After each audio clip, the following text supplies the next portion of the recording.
کەواتە قەزیەکە براکەم کە دەڵێن زمانی عەرەبی لە هەموو زمانێک فەسیحترە ئەوە مانای تەفضیلدانی عەرەبێک نییە بەسەر کوردێک بەسەر فارسێک بەسەر ئینگلیزێک نا ئەمە جیاوازە. خوای گەوردە فەرمێ ئێمە ئەم قورئانەمان بە زمانی عەرەبی دابەزاندەوە. ئەیگە کورد بڵێ ئەی بۆچی بە زمانی کوردی نەبوو؟ باش ئەگەر بە کوردی بووایە فارسەکە دەیوت چی؟ ئەی بۆ بە زمانی فارسی نەبێت؟ باشە با بە زمانی فارسی بێ. ئەو کاتە ئینگلیزیەکە دەیوت چی؟ ئەی بۆ بە ئینگلیزی نەبێت؟ کەواتە ئیلا دەیە بە زمانێک بێت.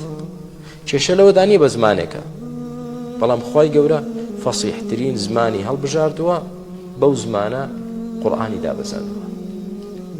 بۆچی؟ دەفەرمێ لعلكم تعقلون. لعلكم تعقلون زۆرێک لە ئێمەی میلەتی کورد وا حاڵی بووین کە ئەو ئاەتە دەخوێنینەوە یەکسەر دەڵێن ئەوە نیشانەی ئەوەیە کە عەرەب بێعەقڵ بوون، قورئانیان بۆ دازیوە بۆی عەقڵ بن. وانێ برا تۆ لە خۆتەوە تەفسیری قورئان مەکە، تەفسیری قورئان ئەوە ناکرێت.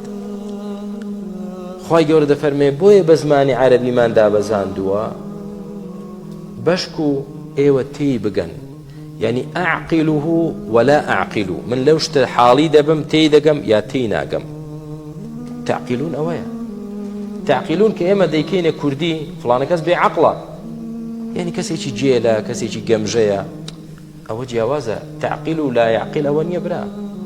يعني أنا أعقل هذه المسألة، من لي حالي دبم لو بابته تي دقم ولي حالي دبم يا كاكا مسأليتي أروز من لي حالي نابم.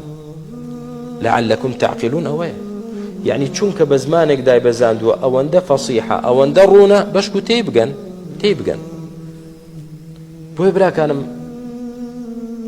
چەند لە ئێوە چەند کەس لە ئێوە ئێستا عەرەبی تێدەگات، ناڵم 100% دەیزانێ بەس لێ حاڵی دەبێت تێدەگات، دەست بەرزکاتەوە چەند کەس ماشاءالله.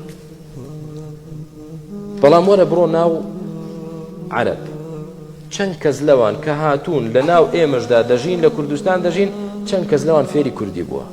کەم. ئینگلیزە فێری عەرەبی دەبێت، تورکە فێری عەرەبی دەبێت، ئەفغانیە فێری عەرەبی دەبێت، فارسیە فێری عەرەبی دەبێت. بەڵام عەرەب زەحمەت فێری زمانەکانی تر دەبێت. بۆ چکە زمانی عەرەبی لە هەمووی ئاسانترە. ئەو قسەی کە جاری تر باسم کردووە، شێخ مقبول بە ڕەحمەت بێ باسی کردوتی، پیاوێکی سعودی کوڕەکەی لە قسمی لوغەی ئینگلیزی تەخەڕوجی کرد. بەڵام بۆ خۆتان دەزانن کە کابرا لێرە تەڵەبەیەک لە کوردستان ئینگلیزی بخوێنێت، مامۆستاکەشی هەر کورد بێت، لەوانەیە نەزەری فێری بێ، بەڵام بۆ قسەکردن مەزبوط نابێ. کابراش دەوڵەمەندە، وتی باشترین شدەوەیە کوڕەکەم دەبم بۆ بەریتانیا، بۆ لەندەن، باش 6 مانگێک لەوێ بێت، تێکەڵی ئینگلیز دەبێ و چاک زمانەکە فێر دەبێ. بردی لەگەڵ کوڕەکەی چوو، شوقەی بۆ گرت و دایناو، دوای 6 مانگ ڕۆیشتەوە. کابرای سعودی هەر بە جلە عەرەبیەکەی خۆی چووە، لی تێک چووە کام شوقەیەی کوڕەکەی بوو لە عیماڵەکەدا. ئەو دەرگا ڕقم 1 بوو 2 بوو 3 بوو، لە هەر دەرگایەکی دەدا کە دەرگای دەکردەوە کابرا عەرەبێکی دەبینی بە عەرەبی قسەی لەگەڵ دەکرد. بەڵام کوڕەکەی نییە، تا گەیشتە شوقەی کوڕەکەی کوتی ئەرێ ڕۆڵە مە هەمووی عەرەبن؟ تی نەوەڵە باوکە هەموویانە فێری عەرەبی کردەوە. ئەی بۆ خۆت وتی وەڵام فێر نەبوو، فێری ئینگلیزی نەبوو، بەزەوانە هەموو فێری عەرەبی کرد، بەڵام ئەوان فێری یعنی من فێری ئینگلیزی نەبوو. مەبەست چێ برا ئاسانە. خوای گەورە دەفەرمێ ئێمە بە زمانی عەرەبی قورئانمان دابەزاند بۆ ئەوەی تێبگەن و لێ حاڵی بن. کەواتە یعنی خوای پەروەردگار بەو زمانە دایبەزاندووە، یعنی هەموو زمانی دنیا کۆکەوە لەوانەیە بەقەدەر زمانی عەرەبی نەبێت وشەکانی. بۆچی بە زمانی عەرەبی؟ بە زمانی عەرەبی بەشک و تێی بگەن، یعنی هەموو حکمت و مەبەست و مەقسوودەکانی خوای پەروەردگار کە لە عەبدەکانی خۆی دەوێت لە قورئاندا ڕوونی کردوتەوە کە کتابێکی مبینە و بە زمانێکی مبینیش کە زمانی عەرەبیە بۆی تێی بگەن، بۆی حاڵی من لێی. ئایا کوردمان هەیە مفەسیری قورئان بەیانیمانە؟ فارسمان هەیە مفەسیر بێ؟ هەیە. هیندە و تەفسیری قورئانی کردووە؟ بەڵێ هیندە و تەفسیری قورئانی کردووە. نەک بە کوردی، نەک بە هیندی یا بە فارسی بەس یا بە کوردی بەس، بە عەرەبیش.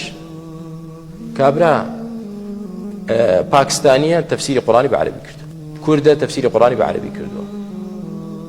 بۆ یعنی زمانێکە لێی فێر دەبی و تێشیدا بارع و لێهاتوو دەبیت. زمانێکی ئاسانە و زمانێکی زۆر بەسوودە، هەرچەندە وشەکانی زۆرن بەڵام زمانێکی زۆر فەسیح و خۆشە. بەڵام وتم لێمان تێک نەچێ ئەو زمانەی ئەمڕۆ قسەی پێ دەکەن ئەوە نییە کاک، ئەم زمانی عەرەبی ئەوەی کە لە قورئاندا هەیە. بەڵێ